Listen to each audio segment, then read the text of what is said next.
సార్వత్రిక ఎన్నికలు కీలక దశకు చేరాయి. మే 13వ తేదీన ఎన్నికల పోలింగ్ జరగనుంది. ఈ సందర్భంగా అభ్యర్థుల ప్రచారం ఊపందుకుంది. మనం ప్రస్తుతం ఉరవకొండ నియోజకవర్గంలో ఉన్నాం. ఇక్కడ వైఎస్ఆర్ కాంగ్రెస్ పార్టీ అభ్యర్థి వై విశ్వేశ్వరరెడ్డి గారు, ప్రధానంగా విశ్వేశ్వరరెడ్డి గారు ఎట్లాంటి ప్రచారం జరుగుతోంది, తర్వాత ఈ మధ్యకాలంలో ల్యాండ్ టైటిలింగ్ యాక్ట్ పూర్తి స్థాయిలో చర్చనీయాంశమైంది. ఇదే కాన్స్టిట్యూన్సీకి సంబంధించి ప్రాతినిధ్యం వహిస్తున్న పయ్యావుల కేశవ్ గారు గతంలో ల్యాండ్ యాక్ట్ను సమర్థించారు, అసెంబ్లీలో కూడా మాట్లాడారు. కానీ ఇప్పుడు చంద్రబాబు, పవన్ కళ్యాణ్ మీ ఆస్తులు లాక్కుంటారని జగన్ పైన విమర్శలు చేస్తున్నారు, ఆరోపణలు చేస్తూ ముందుకెళ్తున్నారు. ఎట్లా చూస్తారు ఈ ద్వంద్వ వైఖరిని? చంద్రబాబు నాయుడు గారు కానీ ఇంకా కూటమి నాయకులకు, పవన్ కళ్యాణ్ కానీ వీళ్ళందరికీ కూడా ప్రజలకు అనుకూలించే విధానమా కాదా, దానివల్ల ప్రజలకు లబ్ధి జరుగుతుందా లేదా అనేటువంటిది వాళ్ళకి పట్టలేదు. కేవలం ప్రతిపక్ష పార్టీ కాబట్టి ప్రతిదాన్ని విమర్శించడమే వాళ్ళ విధానంగా పెట్టుకున్నారు. లేకపోతే ఈ 5 ఏళ్ల కాలంలో ఇన్ని సంక్షేమ కార్యక్రమాలు, దేశానికి ఆదర్శవంతమైనటువంటి సంస్కరణలు, పరిపాలన తీసుకొచ్చిన జగన్ను ఒక్క సందర్భంలో కూడా ఇది బాగా చేశారనేటువంటిది కూడా చెప్పలే. వాళ్ళు ఎప్పుడు కూడా విమర్శలు చేయడానికే వాళ్ళ ప్రతిపక్ష పాత్ర అంతా కూడా నిర్వహించినారు. ఈ మధ్యనే చూసాం, వాలంటీర్ వ్యవస్థ మీద విరుచుకుపడినారు, మళ్ళా నోరు గరుచుకొని సవరించుకున్నారు. మళ్ళా వాలంటీర్ల ద్వారా ఇంటింటికి కూడా పెన్షన్లు ఇచ్చేటువంటి దాన్ని తీసేయించడానికి కోర్టుకు వెళ్ళారు. ఎన్నికల కమిషన్ ద్వారా ఒత్తిడి తెచ్చినారు. మళ్ళీ ఇప్పుడేమో ప్రజల్లో వ్యతిరేకత వచ్చే లోపల ఇంటింటికి కూడా పోయి ఇవ్వాలా పెన్షన్ అనేటువంటి దాన్ని అందుకున్నారు వాళ్ళు. మళ్ళీ కూడా కోర్టుకు వెళ్ళి పెన్షన్లు అన్నీ కూడా వాళ్ళందరికీ కూడా చేతికి అందించాలనేటువంటి దానిపైన వాళ్ళు కోర్టు కూడా ఎక్కడం జరిగింది. అంటే దీన్ని బట్టి వాళ్ళు అసలు ప్రజల్ని సరిగా అంచనా వేయలేకపోతున్నారు. ఏది ప్రజానుకూలతో ఏది కాదు అనేటువంటి తెలియడం లేదు వాళ్ళకు. వాళ్ళు ఆబ్జెక్టివ్గా ఆలోచించడంలో కేవలం వ్యక్తిగతంగా జగన్ని లక్ష్యంగా చేసుకొని మాట్లాడుతున్నారు. ఈ ల్యాండ్ టైటిలింగ్ యాక్ట్ను కూడా ప్రజలందరూ కూడా, రైతాంగం ముఖ్యంగా అందరూ కూడా ఆహ్వానిస్తున్నారు. కోర్టులు ఈ యొక్క ఆఫీసుల చుట్టూ తిరిగే పని లేకుండా, రెవెన్యూ ఆఫీసుల్లో డబ్బులు వాళ్ళంతా కూడా వృధా చేసుకునే పని లేకుండా జగన్ గారు ఇన్నేళ్ల తర్వాత ఒక స్పష్టమైనటువంటి విధానాన్ని తీసుకొచ్చినాడు. చుక్కల భూముల విషయంలో కానీ, లేకపోతే సాగు చేసుకుంటున్నటువంటి ఈ ప్రభుత్వ భూముల విషయాల్లో కానీ జగన్ తీసుకున్న నిర్ణయాల పట్ల పేద ప్రజల హర్షం వ్యక్తమవుతూ ఉంది. అసలు ఒకసారి డిఫార్మ్ పట్టా ఇచ్చిన తర్వాత దాన్ని కుటుంబ సభ్యులకు కూడా చేయకుండా నిబంధనలు ఉండేవి. ఇప్పుడు వాటన్నిటిని కూడా సడలించడం జరిగింది. జగన్ గారు ఎవరి అనుభవంలో ఉంటే వాళ్లకు భూములు అందించేటువంటి చర్య వల్ల కూడా పేద వర్గాలు తరతరాలుగా సాగు చేసుకుంటున్న వాళ్ళందరూ కూడా భూములపైన హక్కులు కలిగినాయి. జగన్ భూములకు సంబంధించి తీసుకున్న నిర్ణయాల పట్ల సాధారణ రైతాంగం, మధ్యతరగతి రైతాంగం, పేద రైతులంతా కూడా హర్షం వ్యక్తం చేస్తున్నారు. దీనివల్ల కోర్టు లిటిగేషన్స్ తగ్గిపోతాయని నష్టంగా భావించిన అడ్వకేట్స్, కొంతమంది స్వార్థ పూరితమైనటువంటి ఆలోచనలతో వాళ్ళందరూ కూడా దీన్ని ఒక పెద్ద ఇష్యూ చేస్తే, చంద్రబాబు నాయుడు ఇన్ని రోజులు ఊరికే ఉండే అసెంబ్లీలో ఇవన్నీ కూడా జరిగిపోయి చాలా రోజులు అయితే ఇప్పుడు ఎన్నికల ముందు దీనిపైన దుష్ప్రచారాన్ని మొదలుపెట్టాడు. ముందు నుంచి ఎందుకు ఫైట్ చేయాలా? నువ్వు ఎక్కడైనా ల్యాండ్ టైటిలింగ్ యాక్ట్ పైన ఒక్కచోటనే ఆడని ధర్నా చేసావా? ఒక తప్పని చెప్పి ఎక్కడికైనా మాట్లాడినావా? నువ్వు మీ శాసనసభ్యుడే పయ్యావుల కేశవే దాన్ని సమర్థిస్తూ ఇది మంచిదని చెప్పి మాట్లాడినాడు. మరి ఏది కరెక్ట్ అనేటువంటిది మీరు స్పష్టం చేయాలని చెప్పి నేను ఈ సందర్భంగా విజ్ఞప్తి చేస్తున్నా. ఇంతకుముందు అడ్వకేట్స్ అనేవాళ్ళు నాకు, వైఎస్ రాజశేఖర రెడ్డి గారు వచ్చిన తర్వాత భూమి నష్టపరిహారానికి సంబంధించి కోర్టులో కేసులే రావడం లేదు.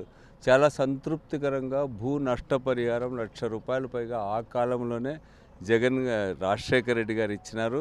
అందుకనే మాకు ఎవడు కేసు తీసుకొని రైతే రావడం లేదని బాధపడేవాళ్ళు కొంతమంది లాయర్స్. ఆ విధంగా లాయర్స్కి నష్టం జరిగిండొచ్చు కొంత, కానీ సాధారణ రైతాంగానికి, మధ్యతరగతి రైతాంగానికి వాళ్ళందరికీ కూడా ఎంతో లాభం జరిగింది. ఇప్పుడు అందుకనే వీళ్ళు గుడ్డిగా వ్యతిరేకించడం వల్ల, ఆబ్జెక్టివ్గా కాకుండా సబ్జెక్టివ్గా చూడడం వల్ల వాళ్ళు చాలా నష్టపోయినారు. ప్రజలు ప్రతిపక్ష పార్టీ అంటే నిర్మాణాత్మకమైనటువంటి పాత్ర నిర్వహించడం లేదు. ఇది కేవలం జగన్ని తిట్టిపోయడానికే సరిపోయింది అనేటువంటి చెప్తున్నాను. జగన్ నేను మంచి చేస్తే ఓటు ఏమంటే వాళ్ళేమో జగన్ని తిడితే ఓట్లు వస్తాయనుకుంటా ఉన్నారు. తప్పనిసరిగా వాళ్ళు గుణపాఠం నేర్చుకోక తప్పదు. మంచి లెసన్ని ప్రజలు నేర్పించబోతున్నారు. ఇన్పుట్ సబ్సిడీ, ఫీజు రియంబర్స్మెంట్ నిధులు విడుదలకు ఈసీ బ్రేకులు వేసింది. అంటే చంద్రబాబు నాయుడు ఎందుకు ఫిర్యాదు చేసినట్టు సంక్షేమ పథకాలు ఆగిపోయిన పరిస్థితి కనిపిస్తుంది. ఎట్లా చూస్తారు మీరు ఎన్నికల సమయంలో? పొద్దున్నే ఒక అడ్వకేట్ ఫోన్ చేశాడు, తెలంగాణలో వాటికి ఈసీ అనుమతి ఇచ్చింది, ఇక్కడెందుకు ఆపుతా ఉందనేటువంటి మాట వాళ్ళు అడిగారు. నేను పూర్తిగా లోతుగా చూడలేదు కానీ బట్ ఏమైనా సరే ఇవన్నీ కూడా ఆన్గోయింగ్ ప్రోగ్రామ్ స్కీమ్స్ ఇవి. రైతులకు కరువు వచ్చింది, వాళ్ళకి ఏ సీజన్ ఆ సీజన్లోనే ఇచ్చేది జగన్ గారు ఈసారి కాదు ప్రతిసారి చేస్తూ ఉన్నాడు. ఇప్పుడు ఇన్పుట్ సబ్సిడీ వచ్చింది. ఉదాహరణకు మా నియోజకవర్గానికి 38 కోట్ల రూపాయలు ఇన్పుట్ సబ్సిడీ వచ్చింది.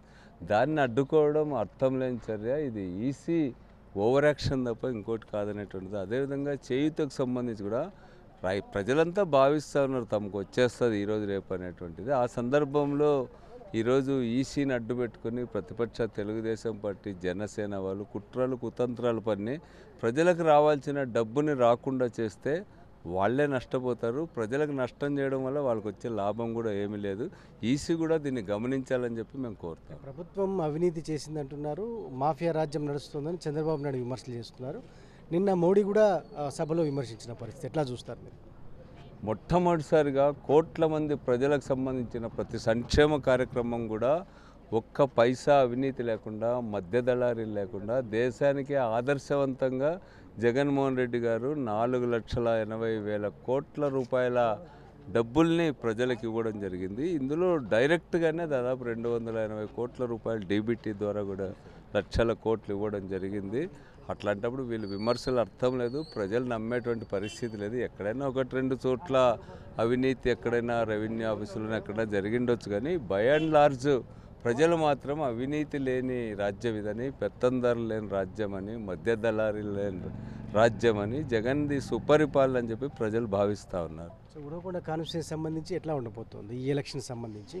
మీరు ఏం అప్పీల్ చేస్తున్నారు ఓటర్లకి? కాన్స్టిట్యున్సీకి సంబంధించి 2,500 కోట్ల రూపాయల సంక్షేమ కార్యక్రమాలు ప్రజలకు అందించినాయి. వీటిని అందించడంలో ఉరవకొండ నియోజకవర్గ వైఎస్ఆర్ పార్టీ కింది స్థాయి నుంచి పై స్థాయి నుంచి కింది స్థాయి వరకు కూడా ప్రతి ఒక్కడికి అందించే ప్రయత్నం చేశాం.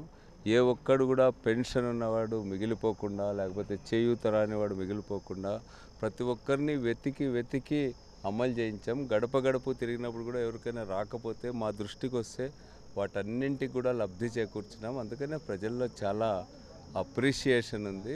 అందుకనే అందరు కూడా ఫ్యాన్ గుర్తుకు వేయాలనేటువంటి నిర్ణయానికి ప్రజలందరూ కూడా రావడం జరిగింది. అంతేకాకుండా పయ్యావుల కేశవ్ 5 ఏళ్లలో అడ్రస్ లేడు, ఎలక్షన్లప్పుడు మాత్రమే వచ్చినాడు. మేము ఈ 5 ఏళ్ళు కూడా ప్రజలకి సంక్షేమ కార్యక్రమాలు అందించడంలో చాలా క్రియాశీలమైనటువంటి పాత్ర నిర్వహించినాం. నిరంతరం ప్రజల్లోనే ఏదో ఒక ఊళ్ళో ఉంటూ వచ్చినాం. మా పార్టీ అంతా కూడా చురుగ్గా జగన్ ఇచ్చినటువంటి కార్యక్రమాలని కింది స్థాయి వరకు తీసుకోవడంలో సఫలీకృతమైనాం. అందుకనే ప్రజల్లో వైఎస్ఆర్ కాంగ్రెస్ పార్టీ పట్ల ఆదరణ లభిస్తూ ఉంది. ఎమ్మెల్యే పట్టించుకోలేదని కేశవ్ పట్ల వ్యతిరేకత స్పష్టంగా కనిపిస్తూ ఉంది. జై జగన్! చంద్రబాబు నీచ రాజకీయాల వల్లే సంక్షేమ పథకాలు నిలిచిపోయే ప్రమాదం ఏర్పడిందని చాలా స్పష్టంగా విశ్వేశ్వరరెడ్డి ఆందోళన వ్యక్తం చేస్తున్న వాతావరణం కనిపిస్తోంది. ఎవరైనా కుట్రలు చేసినా మళ్ళీ వైఎస్ జగన్మోహన్ రెడ్డి ముఖ్యమంత్రి అవ్వడం ఖాయం.